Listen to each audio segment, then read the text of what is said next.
Kabupaten Grobogan yang masuk dalam wilayah Provinsi Jawa Tengah. Di kota Grobogan ini terdapat banyak sekali makam-makam leluhur, makam-makam tokoh legendaris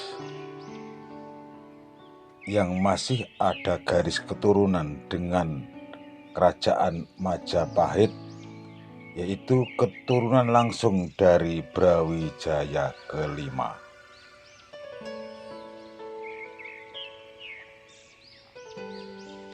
Salah satu contoh yang saya kunjungi pada kesempatan kali ini adalah makam dari Joko Tarub atau Ki Ageng Tarub.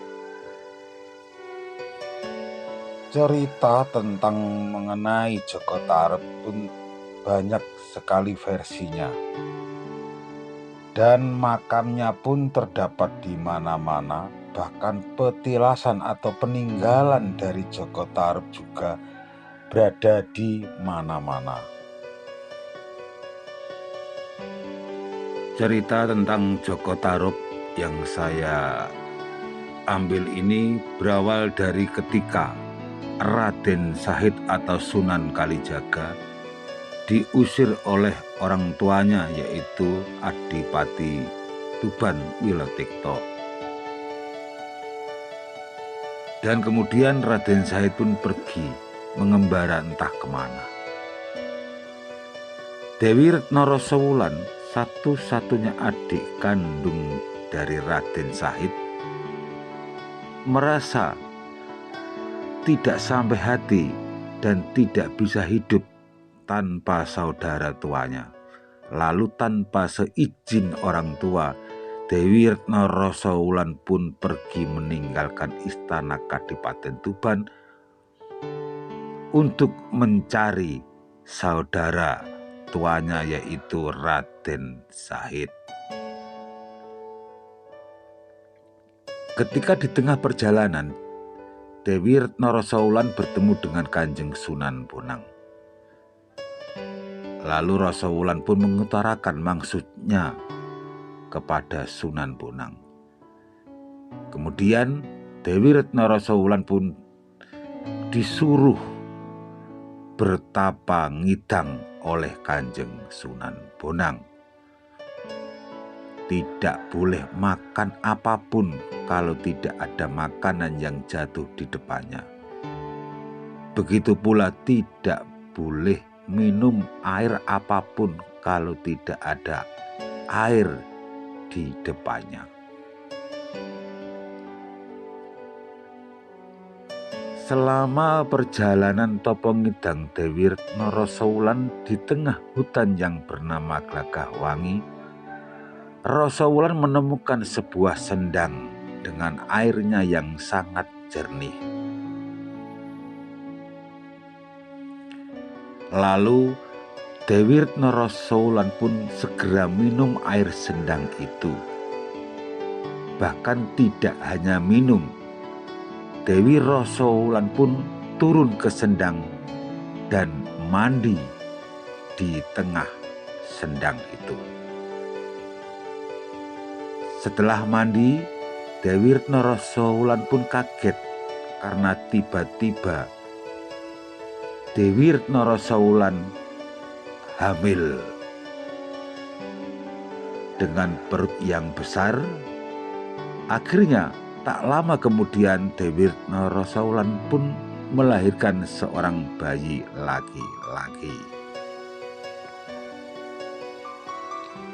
Selama di atas sendang, Dewi Retno Rosowulan melihat ada sosok orang yang sangat tampan sedang bertapa di atas sebuah pohon. Lalu Dewi Rosawulan pun menuduh bahwa laki-laki itulah yang membuat dia hamil.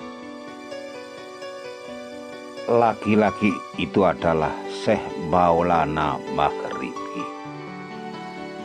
Kemudian bayi yang kecil mungil itu diserahkan kepada Syekh Maulana Maghribi,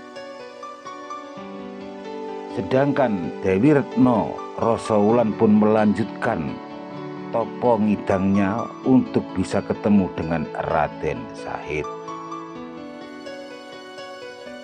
Oleh Syekh Maulana Maghribi, bayi yang kecil mungil itu diberi nama Kidang Telangkas. Lalu bayi itu dititipkan kepada seorang perempuan yang bernama Dewi Kasihan. Dewi Kasihan pun dipesan oleh Syekh Maulana Maghribi untuk merawat bayi kecil mungil ini. Setelah bayi kecil itu atau Kidang Telangkas berada di rumah Dewi Kasihan,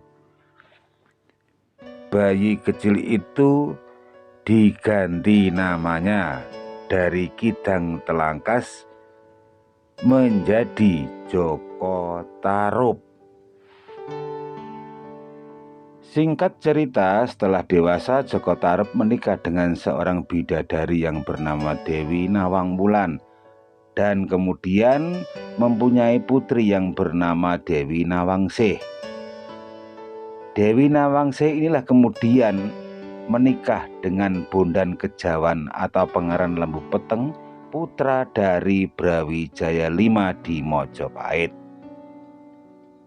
Dari pernikahan Bondan Kejawan dan Dewi Nawangsih ini mempunyai putra, yaitu Ki Ageng Getas Pendowo, Nyai Ageng Ngerang, dan Ki Ageng Wonosobo. Ki Ageng Getas Pendowo pun mempunyai keturunan atau putra 7, yang salah satunya paling pria atau laki-laki adalah Ki Ageng Selo. Ki Ageng Selo kemudian menurunkan Ki Ageng Enis, dan Ki Ageng Enis kemudian menurunkan atau berputra Ki Ageng Pemanahan.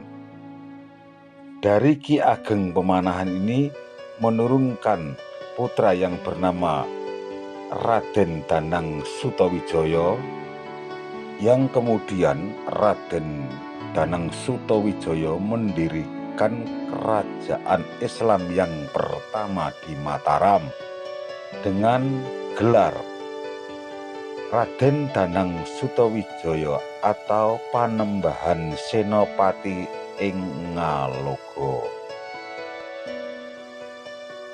Demikian teman-teman cerita singkat tentang Joko Tarub atau Ki Ageng Tarub yang pertama beserta keturunannya sampai kepada Panembahan Senopati Raja Mataram.